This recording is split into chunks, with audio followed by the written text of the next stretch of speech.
So today is day 103 of the Bhagavad Gita teachings, and we are on the 22nd shlok of the 16th adhyay, verse 22, chapter 16. Come, let's chant it. Eter vimukta kaunteya tamodvare stribhirnara acharatyatmana shreya tato yati parangatim. Bhagwan tells Arjun, freed from these three gates of hell, man works for his own salvation and thereby attains the supreme goal, that is God. So this is a continuation of the earlier shlok, which we did sometime in September, the 21st shlok. And it talks about the three gates of hell: desire, anger, and greed. And today's shlok, Bhagwan is telling us that if we want to attain the highest spiritual goal, we have to actually work hard to get rid of these three avguns, which are they? Desire, anger, and greed. Now, all these three are actually linked together. You see, desire, when it arises in the mind, it causes agitation. And that agitation is to fulfill that desire. Now, fulfilling the desire does not satisfy it permanently. What will happen is, for a short period after fulfilling the desire, your mind, the vikshep, the agitations which normally arise in the mind will be quelled, but for a short period. And after some time, that desire will rise again. And once again, the entire process of, thinking about it and wanting to fulfill it will start again. Now, if the desire is not fulfilled, then we have already discussed what will happen is anger will come. Anger will come against the obstacle which is coming between you and the desired object. And in chapter 2, we have learned very well that once anger starts coming in, there is an absolutely domino effect ending in what Bhagwan calls patan, or downfall. So, the root cause of anger and the root cause of greed, both these is desire. Now, when we start introspecting, we do recognize that we have anger. We do recognize that we have greed, because these two avguns are quite manifest. They actually come out in our interactions. But the root cause is desire. So when we just try to overcome anger and overcome greed, we are not successful in doing that, because we are not attacking the root cause of both of these, which is desire.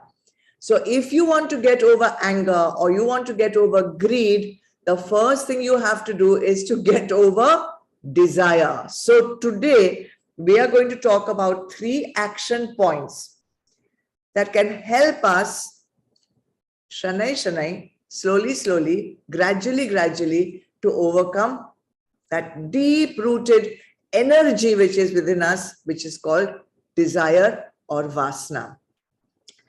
Point number 1, treat the object of desire, because desire is always towards a particular vishay. So treat the object of desire as poison and not as nectar. Okay. So when we crave an object of desire, it is because there is a memory in our mind of the pleasure it had given us earlier. If there is no such memory, at least there is a promise of a pleasure in the future once that object has been acquired. So basically what we do is we perceive the object, the sense object, we perceive it as pleasure giving. That is why only we desire it. If it was pain giving, we would certainly not be desiring it. So there is always a connection in our mind that this particular object, and by object, we mean experience, person, thing, sensation, all those things, we perceive them as nectar, amrit. Nectar meaning pleasure. And the thing is, the sadhana required is to change that perception from nectar to poison. So why poison? Because, as we just said, the desire is leading us to anger, or the desire is leading us to greed. And whenever anger and greed are there in our system, they create poisonous diseases in the body and mind. They cause disease also because they cause hypertension and so many other hormonal changes, but it's also a dis-ease of the mind. And therefore, this is not conducive for a spiritual sadhak. It's not conducive to reach your goal. So the sadhana here is firstly through understanding, change it from nectar to poison. And to help us with that, the sadhanas required are also sama and dhamma.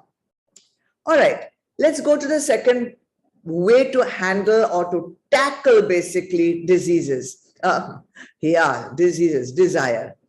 Desire cannot take us to our highest spiritual goal. That idea should be fixed in your mind.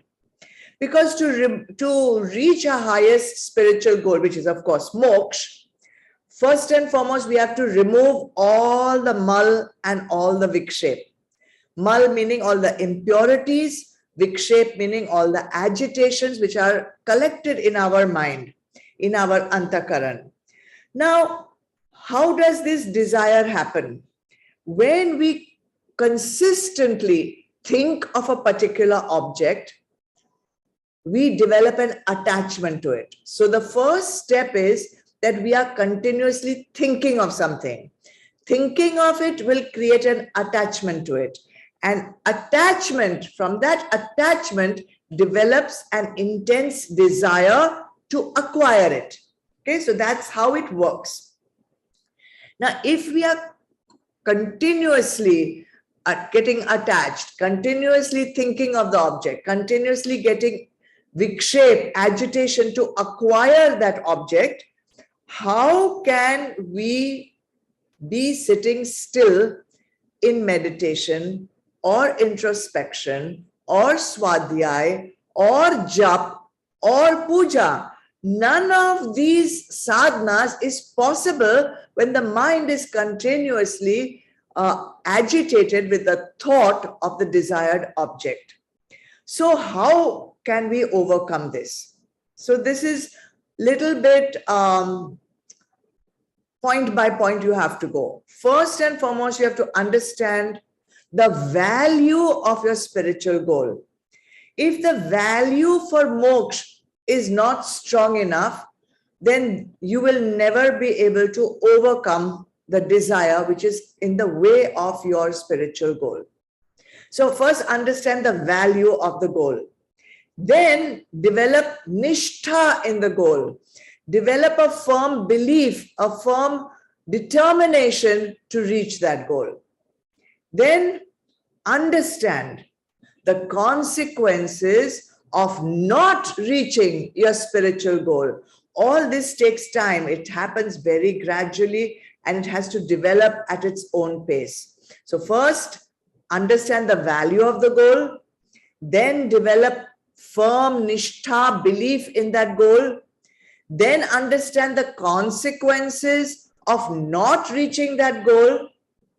And finally, compare that consequence of not reaching your goal with fulfilling your desire, and see the difference, and that probably will be enough to remind you that I don't need to choose this object. I need to go into the path that takes me towards my goal.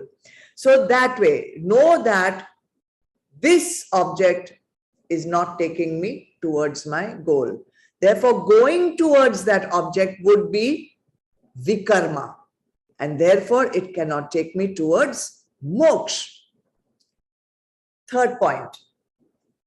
What are the greater consequences of being attached to your desire?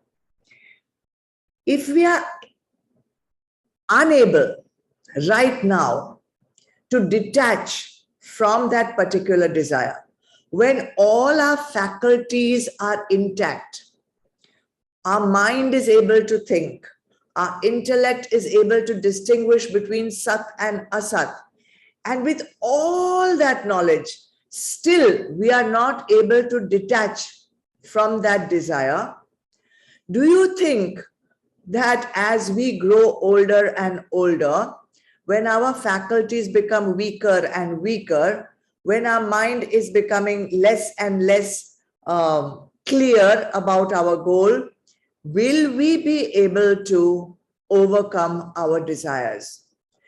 That is why even in very older ages, people are still attached to some silly desire that they had in their youth.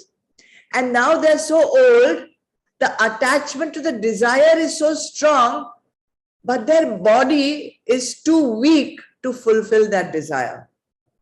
Now, even at the time of death, that desire will still be strong.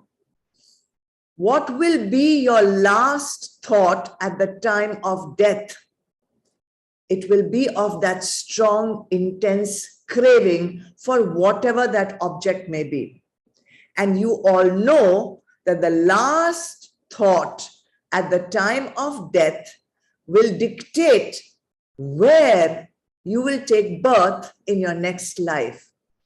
So depending on the desire, if it is very intense, you may get birth even as an animal. So it is so imperative that before it becomes such a default setting in your mind that even at the time of death, that very desire will be uppermost in your last breath, it is imperative to do whatever tapas, whatever is needed to overcome that desire right now. So engage the mind. In what? In Bhagwan. Engage the mind. Make spiritual thoughts your default setting. Use japa if you need to for that purpose. Basically, just flood your mind with sattvic thoughts, with Bhagwan, with Bhagwan's name, so that you can delete the earlier default setting of that vasana and replace it with mumukshatva for Bhagwan.